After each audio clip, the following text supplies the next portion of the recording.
의정 활동이 이제 마무리 시점에 이르렀습니다. 지난 4년간 의성 국민들이 아주 귀하게 모아준 표를 받아서 당선이 되었고, 그래도 60명의 경상북도 의회 의원들 중에 답답하라고 되게 애를 썼고 나름 평가할 때 부족함은 있었으나 부끄럽지는 않다, 일 잘했다, 이렇게 제 스스로 칭찬할 때가 있습니다. 올해부터 경상북도에서도 우리 경상북도의 농어민들을 대상으로 해서 1년에 60만원가량의 지역 상품권으로 제공이 되는 농어민 수당을 시행합니다. 그 조례를 위원회 발의로 할 수 있도록 작업을 하고 의원들을 설득하고, 그래서 결국은 올해부터 이게 시행이 됩니다. 한 가지 아쉬운 거는, 저는 이 지급을 농가당 하는 게 아니라 농민당 하자. 한 가구에 3명이 농사 지을 수도 있고 혼자 농사 지을 수도 있는데 이걸 왜 가구당 주냐. 실제로 농촌에서는 여성 농민들의 힘이 없으면 농사 제대로 돌아가지 않는다. 그러니 여성 농민들로도 직업으로서 농업인이라는 것을 인정받기 위해서는 농어민 수당이 농가당 지급되는 게 아니라 농민당 지급되는 방식으로 해달라. 이것을 계속 요구를 했었는데 표결에서 제가 졌습니다. 그래서 결국 올해는 농가당 60만원으로 지원이 됩니다. 근데 저는 이 일이 있고 난 다음에 곧바로 제가 발언을 했던 게 뭐냐 하면, 경상북도에 여성 농민이 몇 명이 있는 줄 아십니까? 전체 농민들 숫자 중에 51%가 여성 농민입니다. 18만 8,127명, 이게 여성 농민들의 숫자입니다. 그런데 이 여성 농민들이 직업인으로서 법적으로나 사회적으로나 제도적으로나 인정받고 있지 못한 게 우리나라의 현실입니다. 이 여성 농민들이 실제로 국민연금에 가입되어 있는 비율은 13% 정도밖에 되지 않습니다. 이러니 나이가 들면 여성 농민들이 갑작스러운 농기계 사고로 남편이 사망하고 나면 정말로 그 빈곤한 처지, 가난으로 굴러떨어지는 게 우리나라 여성 농민들의 현실입니다. 그래서 저는 여성 농민들이 우리 사회에서 직업인으로 인정받을 수 있는 길이 뭔가에 대해서 늘 고민합니다. 그래서 이 문제를 제가 이재명 후보한테 건의를 했었습니다.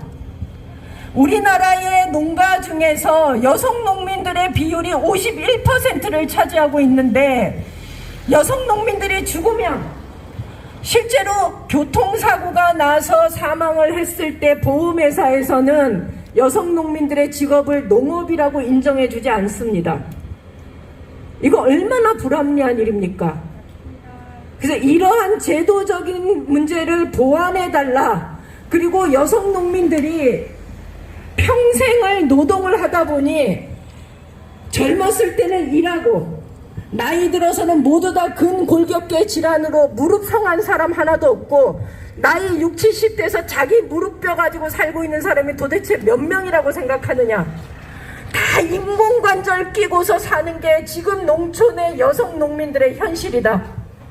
그래서 이 사람들이 이렇게까지 자기 몸을 망치도록 그냥 무방비 상태로 내버려 두지 않고 조금 더 일찍 국가가 여성 농민들의 건강 문제에 관심을 가지고 대응을 해달라고 요청했습니다.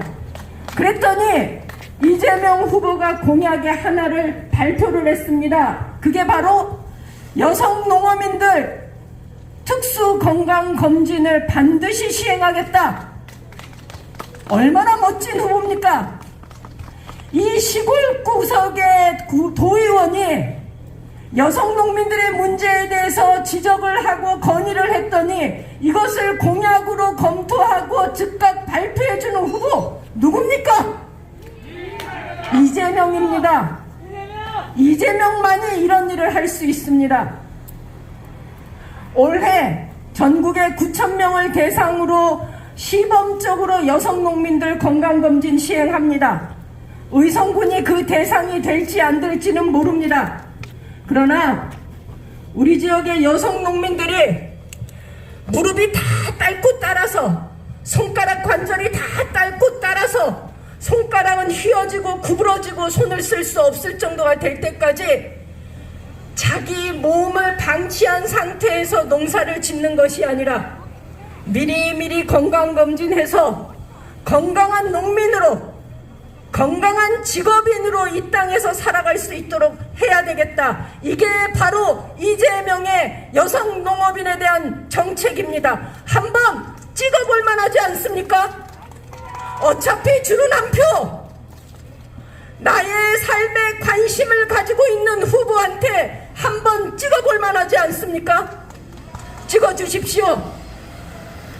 이재명 후보의 모든 정책은 그의 삶에서 나옵니다. 어렵고 힘들었던 시절, 정말로 과일 가게에서 썩어서 다음날 팔 수 없어서 버렸던 과일을 주워 먹었던 그 어린 시절의 기억은 자라나는 청소년한테 건강하게 과일을 간식으로 제공해야 되겠다는 과일 관식제 정책으로 만들어졌고, 지금 경기도는 전면적으로 시행하고 있습니다.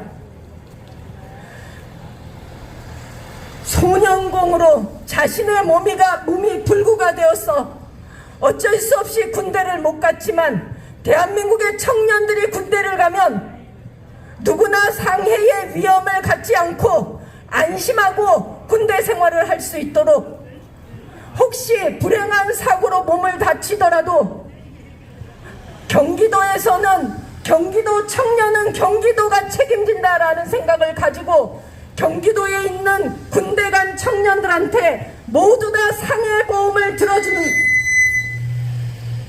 경기도의 청년은 경기도가 책임진다. 이게 경기도지사였던 이재명이 했던 정책입니다. 이제 이재명이 대통령이 된다면 이렇게 되겠지요.